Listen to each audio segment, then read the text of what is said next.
we first have to get into the minds of the people we're working with, right? The clients that we're trying to, well, the people that we're trying to become and win over as clients to ourselves. So the first place we should really look at is the research. People that are out there getting paid to actually say and do reports like NAR does for the home buyers and sellers reports. A lot of these statistics here came from the NAR home buyer and seller report from 2013. And what it tells us is that when sellers, we look at the insight into sellers and their timeline, their journey before they buy or sell a house, there's actually quite a research process they go through. So it's not something that we all wake up one day and we say, I'm going to buy a $500,000 house today, right? There's lots of conversations, lots of thoughts, lots of research that we have before we're at that point. Now, what is it? What does that timeline look like? Well, both of these graphs kind of show the same thing. First of all, with sellers, what we know is they all typically go through what we call a pre-research phase. And this lasts typically a little over a year. And that pre-research phase consists of maybe just sitting down at a dinner and going, you know, honey, it'd be really great if we had a bigger yard so we could get a dog. Or maybe it's time to have a kid, it's time to upgrade our house and get some more bedrooms. Or kids are leaving the house, we got to downsize. Maybe it's time to invest some of the extra money we've been saving and get another rental property or a vacation home. Right? These are just the thoughts and the side conversations we start to have to start to dream a little bit and think about the possibilities of selling our house and moving in the future.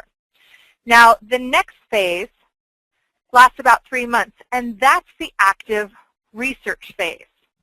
Okay, that's when people go online, they actually are trying to figure out answers to specific questions like how much is my home worth? Am I underwater? How do I get from being underwater? How do I still make a profit on my home?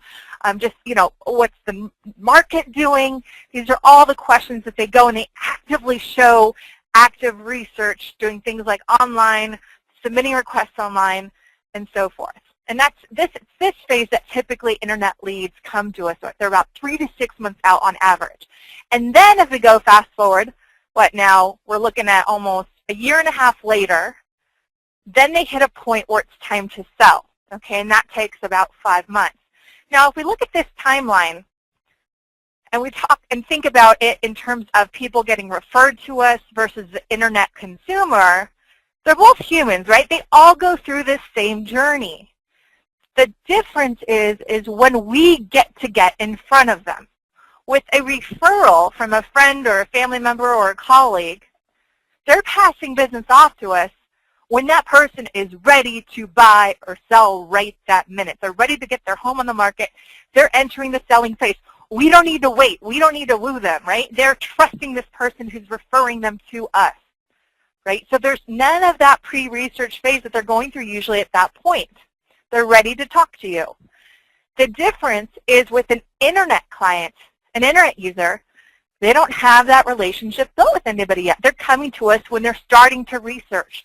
So we're getting them further upstream in that selling timeline when they're starting their active research. They're not necessarily looking to talk to a person about their dreams and their desires yet, okay? They're starting their research. They're sinking their teeth into the information, right? They want this information, but they're not as motivated typically as the referrals that get passed to us. And this is a really, really key distinguishing factor that we need to wrap our heads around in order to better our response rates and our conversion with these types of leads.